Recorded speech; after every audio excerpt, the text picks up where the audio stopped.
j'espère que vous allez bien.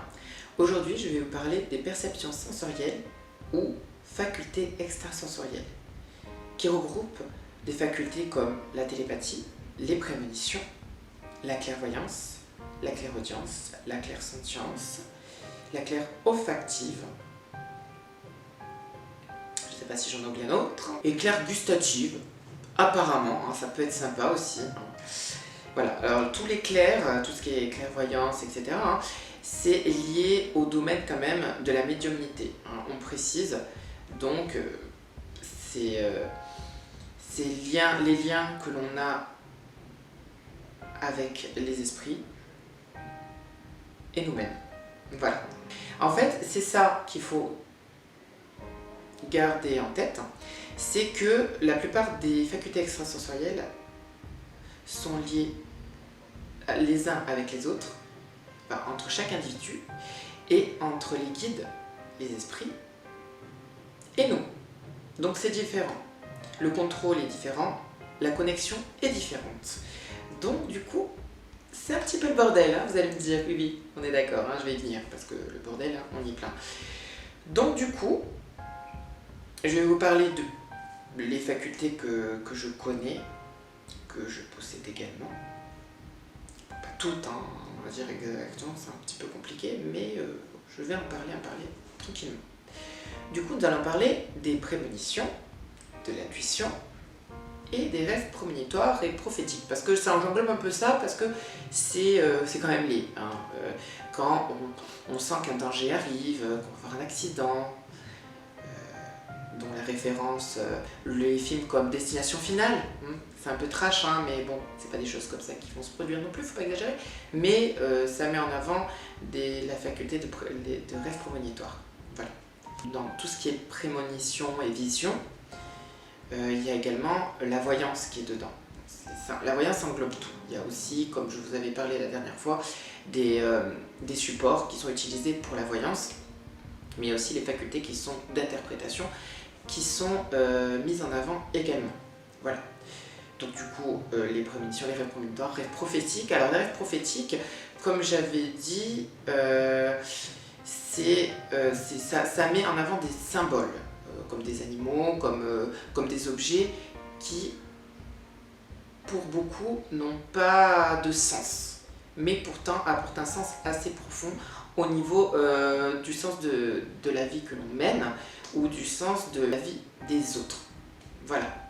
Donc du coup, c'est vrai que c'est un peu compliqué de faire la différence. Des fois, on peut présager des choses quand on voit une personne qui tombe malade et qu'on l'a rêvé d'avance et qu'après on se rend compte que cette personne tombe malade vraiment, ou quand une personne se fait mal, etc. Enfin, les rêves prémonitoires, c'est vraiment des situations que l'on voit en rêve et qui se provoquent dans la réalité. Voilà. Que les visions, ce sont des flashs, des images qui nous viennent, et c'est un peu, on va dire, les rêves prémonitoires, mais en réel en fait, c'est ça. Du coup, voilà, c'est pas très, on va dire, quand on connaît, on a l'habitude, et quand on connaît pas, c'est pas pratique. Donc du coup, je vais vous dire clairement, on peut tous développer ce genre de faculté. Voilà, je ne vais pas parler des autres, mais je parle dans la globalité, on peut tous développer ce genre de faculté. Mais c'est vrai que c'est un peu compliqué, on va dire que chaque individu a quelque chose de prédominé chez lui. Par exemple, il y en a un qui va être plus émetteur et l'autre plus récepteur. Voilà, je vais y arriver, c'est le temps d'expliquer. Si vous êtes plus émetteur, vous allez plus vous tourner vers du magnétisme. Voilà. Le magnétisme, ou les soins énergétiques, le reiki, et d'autres choses que je ne pourrais nommer parce que je ne sais pas comment ça s'appelle, ou que je ne les ai pas en tête forcément aussi. Ça peut marcher, voilà. Mais du coup, oui, et si vous êtes plus réceptif, du coup, vous allez réceptionner des messages et des ressentis. Voilà. Après, on peut être les deux, mais c'est vrai qu'on est plus prédominé de l'un, de l'autre, et des fois, on peut être équilibré, on peut avoir les deux. Voilà. Moi, je suis plus récepteur qu'émetteur. J'ai du magnétisme, que j'ai aidé beaucoup de personnes par rapport à cette faculté, mais ce n'est pas ce qui prédomine chez moi. Je suis beaucoup plus récepteur qu'émetteur. Du coup, je suis plus à recevoir des messages, à ressentir des choses, à voir des choses, voilà. Mais on a tous, comme j'ai dit, tous une prédisposition. Voilà. Donc, comme je parlais des facultés extrasensorielles, avant que je ne m'égare un peu partout. Du coup, je disais oui, pour les facultés, il y a, on va englober, du coup, comme j'avais englobé l'intuition, tout ce qui est lié à la voyance. Je vais englober maintenant la télépathie et l'empathie. Du coup, la télépathie, c'est la transmission des pensées d'un individu à un autre. Et également, on peut lire la pensée de la personne et également envoyer une pensée à une autre. Par exemple, vous êtes, allez, vous êtes en train de vous promener et d'un coup, vous avez un ressenti fort et vous, pour je ne sais quelle raison, vous avez une espèce d'angoisse et vous pensez à un proche. Comme s'il allait y arriver quelque chose, ou comme s'il y avait un appel à l'aide. Et du coup, vous êtes allé vite aller voir cette personne, et cette personne, il lui est arrivé du coup, par exemple, la personne avec qui elle était l'a quittée. Donc du coup, un gros chagrin, une grosse détresse, et du coup vous êtes arrivé à ce moment-là. C'est des exemples, hein. Des fois vous avez le pressentiment qu'il t'arrive quelque chose à un proche et vous allez directement vers cette personne. Donc c'est des genres comme ça, c'est de la télépathie, c'est des ressentis. Du coup il y a d'autres exemples également, par exemple il y a une personne qui pense à manger des frites et vous avez une forte envie de frites, vous avez réceptionné sa pensée et du coup vous dites ah ça serait bien que j'aimerais bien manger des frites. La personne va vous regarder et elle va se dire mais c'est exactement ce que je pensais aux frites. Quelle coïncidence, mais bien sûr, il n'y a pas vraiment de coïncidence. C'est juste que des fois, la personne pense assez fort et vous êtes assez réceptif pour entendre la pensée de l'autre. Vous avez également l'empathie. Alors l'empathie, c'est lié aux émotions. C'est ressentir l'émotion de l'autre, si une personne n'est pas bien, si une personne est en colère.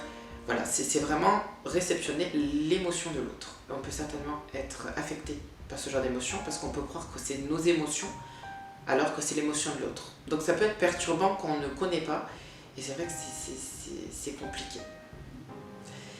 Après, il y a également les facultés dites claires, comme clairvoyance, clairaudience, clairsentience, clairgustative, clairolfactive. En fait, c'est des facultés qui sont liées à nos 5 sens et qui sont liées aux esprits, donc à la médiumnité. Par exemple, la clairvoyance, ça peut être le fait de voir un esprit et ça peut être aussi des visions qu'un esprit nous envoie. C'est assez compliqué, je peux l'accorder. Il y a également la clairaudience, c'est un peu, on va dire, similaire à la télépathie, mais c'est réceptionné différemment. Par exemple, la télépathie, c'est, l'impression d'entendre, on va dire, de voir la pensée. On va dire, c'est un peu compliqué, mais on voit la pensée de l'autre, et c'est comme si on a les mots qui nous viennent dans la tête, comme si c'était des images. Voilà. Après, la clairaudience, c'est comme si quelqu'un nous chuchotait. Comme Jeanne d'Arc, également, elle était clairaudiente. Et du coup, elle captait les messages que les esprits lui donnaient par rapport aux batailles, voilà, on va pas s'épancher non plus. Mais c'est comme ça qu'est la clairaudience. Il y a également la claire olfactive. La olfactive, c'est lié au nez. Du coup, des fois, vous pouvez sentir des odeurs. C'est bizarre, j'ai une odeur de cigarette, mais je fume pas. Par exemple, ou une odeur de parfum, ça sent super bon, etc. Et souvent, des odeurs qui sortent de nulle part. Et ça, c'est l'odeur qui vient des esprits. Qu'on croit ou non, les esprits ont aussi des odeurs. Plus ils ont de mauvaises ondes, plus vous sentirez une odeur mauvaise. Et plus ils auront de bonnes ondes et de bonnes intentions, plus vous sentirez un bon parfum de fleurs par exemple. Voilà. La clairsentience. Alors la clairsentience, c'est vraiment mélange avec la télépathie dans le sens où c'est des ressentis. Par exemple, des fois on peut ressentir quelqu'un qui nous touche, qui nous caresse, par exemple. On peut avoir quelque chose, comme si quelque chose nous traversait. Et d'un coup, on se sent pas bien. Donc c'est de cette manière que les esprits transmettent aussi leur message par ressenti physique et émotionnel. Parce qu'on ne peut pas tous développer toutes ces facultés, et des fois pour transmettre des messages, ils doivent passer par la faculté qui vous prédomine et la faculté que vous avez développée. Donc vous êtes en développement. Donc du coup, c'est comme ça qu'ils transmettent. Voilà. Alors la claire gustative, alors celle-là, je ne la connais pas, mais d'après ce que j'en ai lu assez récemment, c'est en fait lié du coup au goût. Et par exemple, si vous goûtez un plat que tout le monde aime, qui dit c'est super bon, et que vous allez par exemple dire ah non, moi j'aime pas, c'est horrible quoi, ben en fait vous allez ressentir par le plat ce que par exemple celui qui a préparé ressentait à ce moment-là. En tout cas, n'hésitez pas à mettre un avis en barre de commentaires si vous le souhaitez. Et je vous souhaite une bonne journée. Restez tel que vous êtes. À bientôt.